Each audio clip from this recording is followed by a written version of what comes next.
Right, ఇక తిరుమల శ్రీవారి ఆలయంలో నేటి నుండి పవిత్రోత్సవాలు ప్రారంభం కానున్నాయి. ఈ నెల 25 వరకు కూడా 3 రోజుల పాటు పవిత్రోత్సవాలను టీటీడీ అత్యంత వైభవంగా నిర్వహించనుంది. ఆలయ పవిత్రతను కాపాడేందుకు ఆగమ శాస్త్ర ప్రకారం ఇక ఈ ఉత్సవాలను నిర్వహిస్తారు. ఇక 3 రోజుల పాటు ఉదయం 9 గంటల నుండి 11 గంటల వరకు స్వప్న తిరుమంజనం నిర్వహిస్తారు. సాయంత్రం మాడవీధుల్లో శ్రీదేవి భూదేవి సమేత మలయప్ప స్వామి వారి ఊరేగింపు జరగనుంది. నేడు పవిత్రాల ప్రతిష్ట, రేపు పవిత్ర సమర్పణ, ఎల్లుండి పూర్ణాహుతి కార్యక్రమాలు నిర్వహించనున్నారు టీటీడీ అధికారులు మరియు అర్చకులు. పవిత్రోత్సవాల నేపథ్యంలో టీటీడీ పలు అర్జిత సేవలను కూడా రద్దు చేసింది. ఆగస్టు 23 నుండి 25వ తేదీ వరకు కూడా కళ్యాణోత్సవం, ఉంజల సేవ మరియు అర్జిత బ్రహ్మోత్సవం, సహస్ర దీపాలంకరణ సేవలను రద్దు చేశారు. ఆగస్టు 25న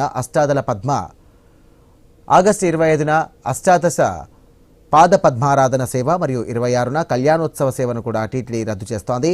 ఇక యాత్రికులు, సిబ్బంది వల్ల తెలియక జరిగే దోషాల నివారణ కోసం పవిత్రోత్సవాలను నిర్వహించడం ఆనవాయితీగా వస్తోంది. 15, 16వ శతాబ్దాల నుండే తిరుమలలో పవిత్రోత్సవాలు నిర్వహిస్తున్నట్టుగా ఆధారాలు ఉన్నాయి. 1962లో టీటీడీ పవిత్రోత్సవాలను పునరుద్ధరించింది. ఇదే అంశానికి సంబంధించి మరిన్ని డీటెయిల్స్ అంశానికి మా కరెస్పాండెంట్ గోపీనాథ్ సిద్ధంగా ఉన్నారు. గోపీనాథ్, తిరుమల శ్రీవారి దర్శనం కోసం నిత్యం వేలాది మంది భక్తులు వస్తూ ఉంటారు. అయితే ఇందులో భక్తులకు సంబంధించి కావచ్చు, లేదంటే స్వామి కైంకర్యాలు నిర్వహించేటప్పుడు అంటే అర్చకులకు సంబంధించి కావచ్చు, ఒకవేళ తెలుసో తెలియకో భగవంతుని సన్నిధిలో ఏదైనా సరే తప్పులు జరిగితే వాటిని పరిష్కారం దిశగా అంటే దానికి నష్ట నివారణ దిశగా అర్చకులు ఈ ఏదైతే ఉన్నటువంటి అంటే 3 రోజుల పాటు కూడా ప్రత్యేకంగా ఉత్సవాలు నిర్వహిస్తారు. వాటిని పవిత్రోత్సవాలు అంటారు.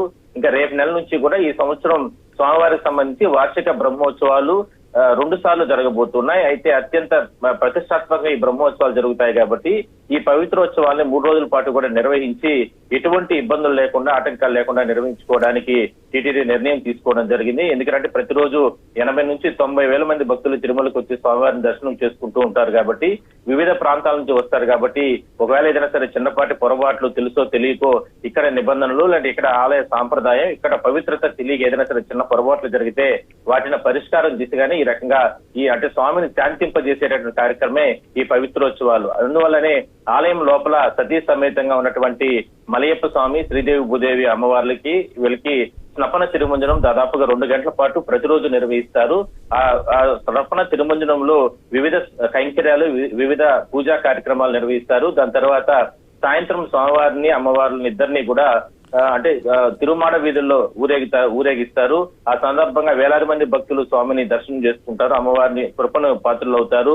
అందువల్ల ఎంతో పవిత్రంగా ఈ రోజు, రేపు, ఎల్లుండి 3 రోజుల పాటు కూడా నిర్వహిస్తారు కాబట్టి భక్తులకు ఇబ్బందులు లేకుండా ఇప్పటికే ప్రత్యేకంగా ఏర్పాట్లు చేయడం జరిగింది. ఇవాళ ఆదివారం విపరీతంగా తిరుమలకి భక్తులు వస్తున్నారు. సో అన్ని కోణాల్లోనూ ఈ పవిత్రోత్సవాల్ని దిగ్విజయం చేయడానికి టీటీడీ ఏర్పాట్లు చేసింది. ప్రారంభమయ్యే ఉత్సవాలకు సంబంధించి కూడా సాయి. Thank you Gopinath.